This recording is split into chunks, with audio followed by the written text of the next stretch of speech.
Assalamualaikum warahmatullahi wabarakatuh. Innal hamdalillah nahmaduhu wa nasta'inuhu wa nastaghfiruh wa na'udzu billahi min shururi anfusina wa min sayyiati a'malina. Man yahdihillahu fala mudilla lahu wa man yudlil fala hadiya lahu. Asyhadu an la ilaha illallah wahdahu la syarika lahu wa asyhadu anna Muhammadan 'abduhu wa rasuluh. Amma ba'd. Jemaah salat zuhur yang dirahmati oleh Allah Azza wa Jalla, santri-santri Al-Bassam, pegawai Markas Al-Bassam dan pegawai Ma'had Al-Maktub secara umum, kita bersyukur kepada Allah Azza wa Jalla. Alhamdulillah, kita pada Ramadan yang keberapa ini? Ya, hari ketiga. Alhamdulillah kita bisa memulai kajian Ramadan kita, kajian zuhur yang dihadiri oleh seluruh sivitas Markas Al-Bassam, di mana biasanya kita kajian zuhur hanya untuk pegawai dan santri di waktu-waktu tertentu yang diagendakan oleh pesantren. Tapi kita melihat di bulan Ramadan ini sangat penting kita untuk mengisi hati kita, mengisi rohani kita dengan ilmu-ilmu sebagai bekal kita dalam melaksanakan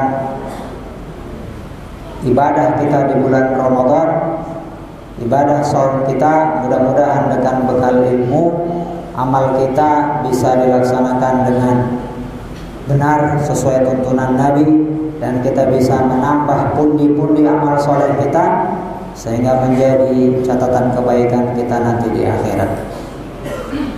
Hadirin dirahmati Allah Azza wa Jalla, kita masuk kepada hadis yang kedua. Hadis yang kedua, hadis tentang kewajiban bulan Ramadan, kewajiban saum Ramadan. Di sini disebutkan oleh perawi wa anhu, maksudnya di sana adalah Abu Hurairah yang disebutkan dalam hadis pertama. Wa an Abi Hurairah radhiyallahu anhu anna Rasulullah sallallahu alaihi wasallam qala: Man anfaqa zawjaini fi sabilillah nudiya min abwabil jannah ya abdallah hadha khair. Faman kana min ahli salah du'iya min babis salah, wa man kana min ahli jihad du'iya min babil jihad, wa man kana min ahli siyam du'iya min babir rayyan, wa man kana min ahli sadaqah du'iya min babis sadaqah. Qala Abu Bakar radhiyallahu anhu, bi abi anta wa ummi ya Rasulullah, ma 'ala man du'iya min tilkal abwab min darurah, fahal yud'a ahadun min tilkal abwab kulliha? Faqala na'am wa arju an takuna minhum, muttafaqun alaih. Ini hadis diriwayatkan oleh Bukhari, Muslim. Disebutkan Rasulullah SAW menyampaikan bahwasanya barang siapa yang berinfak fi sabilillah dengan zaujain. Bima zaujain apa itu? Zaujain, menginfakkan zaujain dari kata zauj, artinya apa? Suami istri, menginfakkan suami istri. Iya. Nah ini secara bahasa suami istri, suami atau yang benar adalah pasangan. Nanti disebutkan di sini maksudnya apa? Nah, ulama bermacam-macam penjelasan ulama tentang zaujain di sini. Ada yang mengatakan kuda, sepasang kuda atau sepasang budak, atau sepasang unta, atau 2 unta, dan yang lainnya. Ada yang mengatakan menginfakkan dinar dan dirham, uang maksudnya. Intinya adalah menginfakkan hartanya fi sabilillah. Menginfakkan hartanya fi sabilillah, tidak terpatok hanya untuk jihad. Ya, kalau yang menyatakan itu kuda, onta, ya, nah itu kan biasanya kendaraan yang dipakai untuk jihad. Nah, tapi di sini maksudnya adalah yang menginfakkan sepasang hartanya, apapun itu hartanya, ya, mau dinar, dirham, mau sepasang onta, mau sepasang kuda, mau kuda sama onta. Nah, dia menginfakkannya fi sabilillah, maka apa yang terjadi? Maka dia akan dipanggil dari pintu-pintu surga. Pintu surga ada berapa? Ada 8. Pintu surga itu ada 8. Ya, 4-nya disebutkan di sini, 4 lainnya itu ikhtilaful ulama. Ya.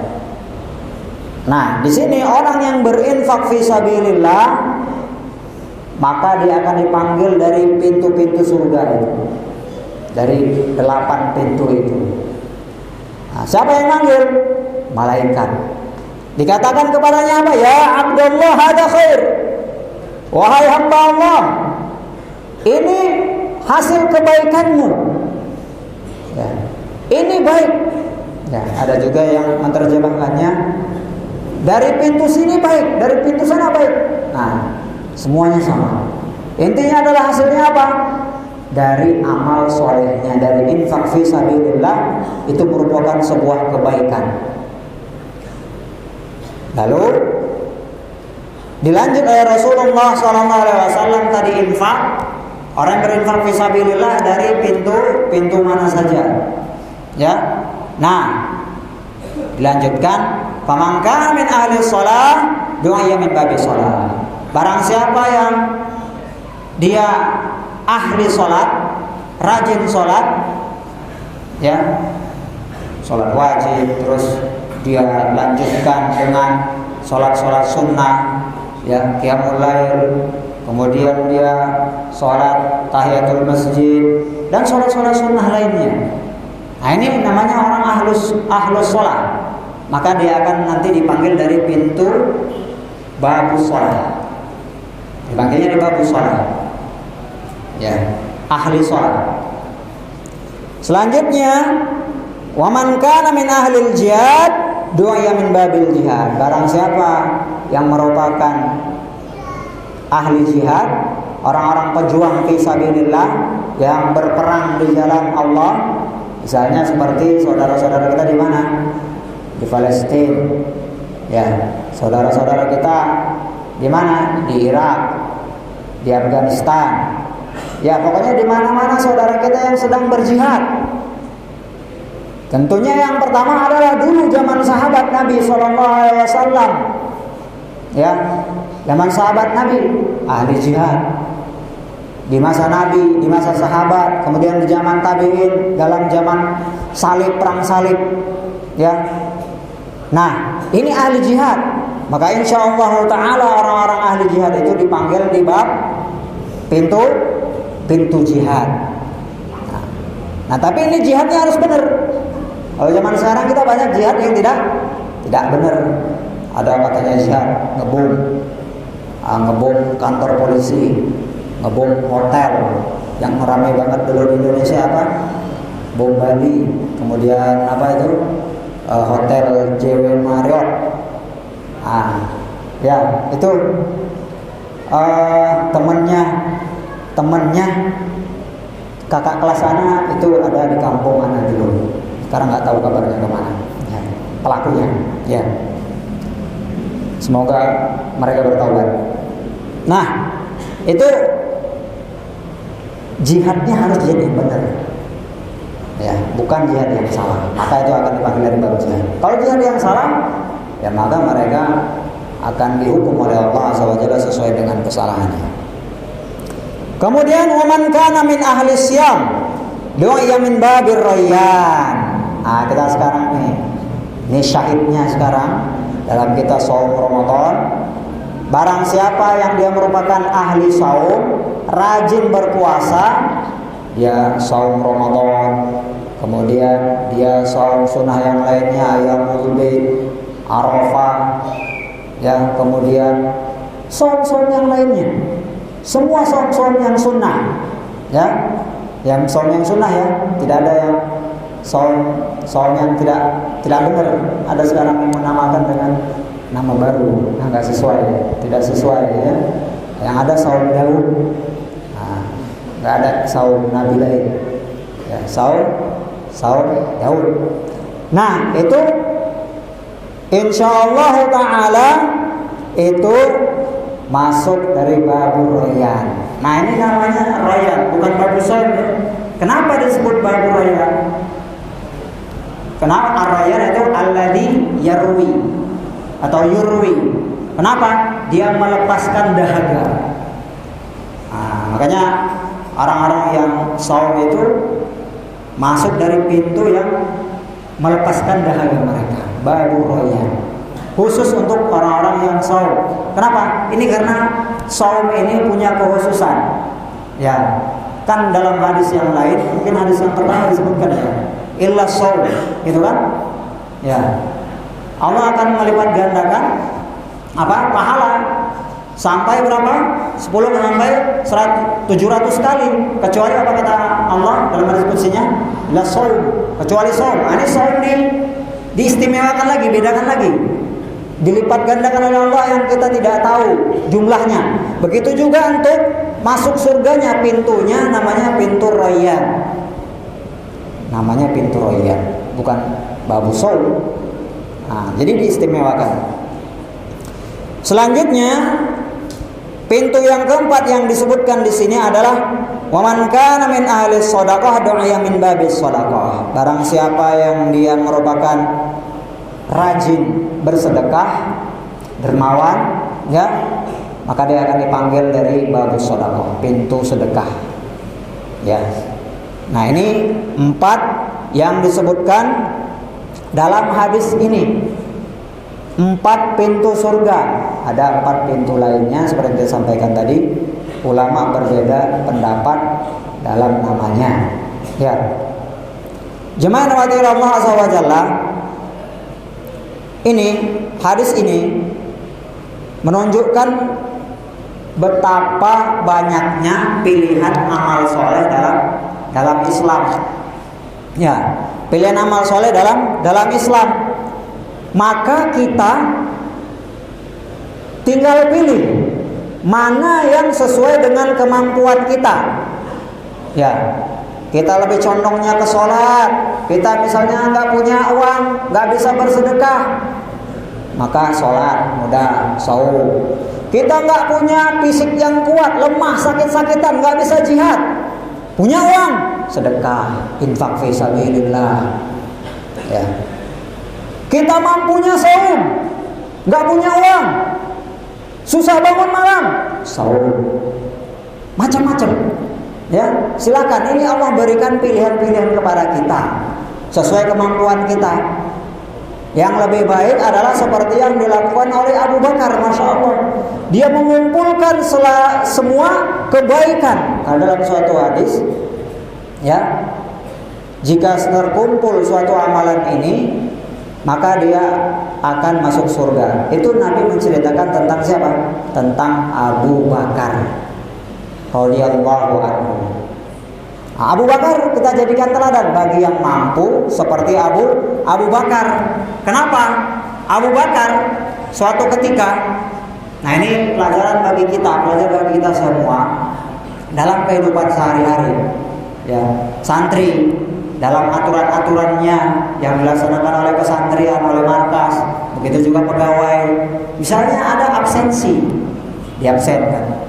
Yang terlambat sholat, yang masbuk, ya, dan yang lainnya. Bukan santri saja, asatid juga ada didata. Ya, Nah, ini absensi ini berjalan juga di zaman Rasulullah. Rasulullah pernah bertanya, siapa yang hari ini sudah memberi makan orang miskin? Siapa yang jawab? Abu Bakar. Siapa yang hari ini sudah mengiringi jenazah? Siapa yang jawab? Abu Bakar. Ya. Nah, kemudian siapa yang hari ini saum? Siapa lagi yang jawab? Abu Bakar. Kemudian siapa yang pagi ini sudah mengunjungi orang sakit di absen Nabil? Siapa lagi yang jawab? Abu Bakar lagi. Jadi Abu Bakar menjawab absen itu. Ya. Nah, ini tuntunan dari Nabi Muhammad SAW supaya apa? Dalam rangka di sini memotivasi. Kemudian memberitahu jamaah, memberitahu umat untuk berlomba-lomba dalam melakukan amal soleh. Tapi syaratnya kita ada ikhlas. Ya. Tapi syaratnya kita harus ikhlas. Kita berusaha seperti Abu Bakar. Ya. Gak sanggup seperti Abu Bakar, seperti Umar. Nah, ini pesaing Abu Bakar siapa? Umar. Umar kirain dia bisa. Misalnya dia tanya Nabi siapa yang sudah bersedekah. Nah, maka Umar menjawab, aku sudah menginfakkan setengah hartaku. Hebat ya. Kita punya uang 10.000 untuk jajan, terus kita infakkan 5.000, sisa 5.000 lagi. Begitu juga misalnya kita kalikan ketika kita punya uang. Nah, Umar menginfakkan setengahnya, tapi ternyata Abu Bakar menginfakkan semua hartanya. Kalah Umar. Nah, ini mereka lomba-lomba. Inilah semangat ini yang harus kita ambil. Lihat orang yang semangat dalam beribadah. Tadi pilihannya banyak kan? Nah, mari kita ambil. Bisanya di mana? Contoh orang yang semangat beribadah. Jangan pilih, jangan jadikan panutan, jangan jadikan teman, ya. Seperti Fulan aja tuh, santai. Nah, kalau dalam ibadah kita harus ikuti yang lebih rajin. Kitanya melihat orang lain yang lebih rajin. Tapi kalau kita yang beribadahnya, jangan kita merasa lebih baik. Belum tentu ibadah kita diterima. Bisa jadi kita orang pertama yang akan dicemplungkan. Kenapa? Karena ujub, riya dan sum'ah. Nah, ini penyakit yang paling parah. Ya, ini penyakit yang digoda oleh setan untuk orang soleh. Ya. Nah, maka silahkan kita pilih. Kita punya pilihan, Allah memberikan kepada kita. Jangan sampai kita malah nggak jadi pilih. Sholat males, saum ogah-ogahan, infak nggak pernah, pelit. Jihad, boro-boro ngangkut bantu orang dikit aja nggak mau. Nggak ada yang dipilih. Nah, jangan sampai seperti ini. Jangan sampai seperti ini. Nggak ada giroh. Nggak ada keinginan untuk berbuat kebaikan. Nah, maka kita harus pilih. Seperti tadi, Abu Bakar mempunyai kelebihan. Ya, Abu Bakar mempunyai kelebihan. Dia melakukan amal. Dia bersegera dalam melakukan amal soleh. Tentunya seperti yang kita sampaikan tadi, sesuai dengan kemampuan kita masing-masing, dan kita harus menjaga keikhlasan. Selanjutnya, pelajaran yang bisa kita ambil dari hadis ini adalah seorang mukmin itu masuk surga sesuai dengan amalnya. Syaratnya di sini adalah dia mukmin. Nah, jangan sampai nanti ada orang rajin saum, tapi dia nggak sholat. Ada nggak yang saum tapi nggak sholat? Banyak, ya kan? Maka yang masuk ke pintu royan ini adalah orang yang saum dan sholat. Ya, nggak mungkin orang yang nggak sholat akan masuk kan? Nah, jadi dia saum dan dia juga sholat. Ya. Dan hal yang lainnya yang harus kita ingat terpatri dalam jiwa kita, akidah Ahlussunnah wal Jamaah adalah alam akhirat, kehidupan akhirat itu ada. Kehidupan akhirat itu ada. Ya, nanti kita insya Allah di surga kita akan mendapatkan nikmat. Adanya interaksi antara makhluk, antara manusia dengan malaikat, dengan Allah, ya, sesuai yang telah disampaikan oleh Allah Azza wa Jalla. Dan salah satu nikmat yang paling besar adalah kita melihat Allah. Salah satu yang paling tidak mengenakan adalah Allah tidak mengajak bicara kita. Ya, Allah tidak mau mengajak bicara kita. Selanjutnya, ya, jemaah yang dirahmati Allah Azza wa Jalla, terakhir, ketika Nabi menyampaikan hadis ini, Abu Bakar seperti biasa dia punya semangat. Dia bertanya, "Wahai Rasulullah, aku tebus engkau dengan bapak dan ibuku, maka tidak akan ada kesulitan lagi bagi orang-orang yang dipanggil dari pintu-pintu itu." Ya, berarti kan masuk surga akan dapat nikmat. Lalu dia nanya, nah ini betapa kuatnya Abu Bakar, semangatnya dalam menuntut ilmu dan amal soleh. Fahal yuda ahadun min tilkal abwab kulliha, ya Rasulullah, ada enggak orang yang akan dipanggil dari semua pintu itu? Ya, dari 8 pintu. Ada enggak orang yang akan dipanggil? Ya, kalau di sini sebutkan 4 ya. Intinya adalah seluruh pintu surga. Ya. Apa jawab Rasul? Qal na'am. Kata Nabi sallallahu alaihi wasallam, iya. Lalu ditimpali oleh Rasulullah SAW dengan kabar gembira kepada orang yang nanya, pada Abu Bakar. Ya. Apa kata Nabi SAW? Wa arju an takuna minhum. Dan aku berharap engkau menjadi orang-orang yang masuk di dalam seluruh pintu-pintu surga itu. Jadi mau pintu mana aja dia bebas masuk. Ya. Dan alhamdulillah sesuai dengan hadis Nabi yang lain, bahwasanya Abu Bakar telah terkumpul dalam dirinya semua kebaikan-kebaikan, maka dia akan dijamin masuk surga dari pintu manapun, ya, yang telah disediakan oleh Allah Azza wa Jalla. Jemaah rahmatil Allah Azza wa Jalla, ini yang bisa kita sampaikan. Mudah-mudahan Allah memberikan taufiknya kepada kita untuk mudah melakukan kebaikan, dan Allah memberikan taufik kepada kita, memberikan kelancaran kepada kita, memberikan kemudahan. Semoga kita selalu berada dalam kebaikan dan melindungi kita, menjauhkan kita dari perbuatan-perbuatan buruk dan perbuatan maksiat. Nakhtatim bi doa kafaratul majlis. Subhanakallahumma wa bihamdika asyhadu an la ilaha illa anta astaghfiruka wa atubu ilaik. Assalamualaikum warahmatullahi wabarakatuh.